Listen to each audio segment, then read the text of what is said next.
Meet Dermatophilus congolensis, a gram-positive capnophilic branching rod bacterium.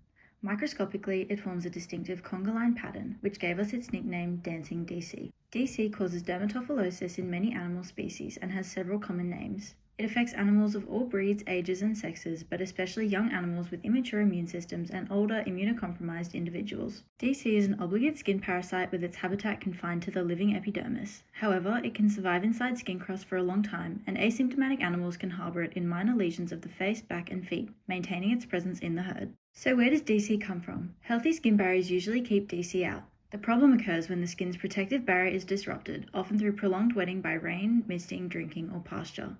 This is why DC is most common in tropical and subtropical environments with heavy rainfall, high humidity, and hot temperatures. Additionally, mechanical arthropod vectors are most active in these climates, and their bites may cause physical skin trauma. Now let's meet Harry the horse to understand how DC causes disease. To begin, Harry has been out in the paddock through days of heavy rain, and the prolonged moisture has broken down his skin's natural defenses. Then flagellated zoospores actively penetrate the epidermis through the break in Harry's skin and utilize chemotaxis to migrate to deep epidermal layers toward higher CO2 levels.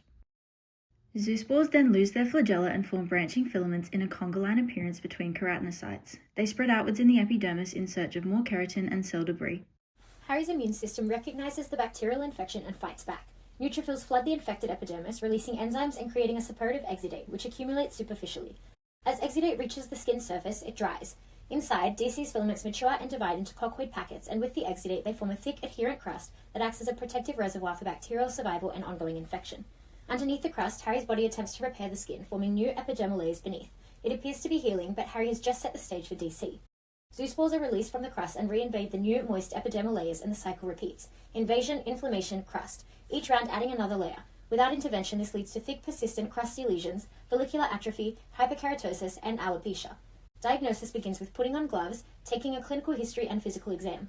Characteristic lesions like Harry's are commonly found along the dorsal midline and rump, and suspicion of dermatophilosis is raised with history of predisposing factors. To confirm diagnosis of DC, we collect a scab sample, soak it in water to soften, and smear it on a slide. After staining with gram stain or Diffquick, we examine it under the microscope, looking for gram-positive branching filaments and even some zoospores. If we're not certain after that, samples can be sent away for culture. Now that Harry's infection has been confirmed, we need to prevent future cases by managing HPE factors. This includes reducing exposure to prolonged wetting by providing shelter and avoiding grazing on wet pasture, as well as controlling ectoparasites to minimize skin trauma. Most DC infections are mild and self-limiting, so Harry may recover once lesions dry out.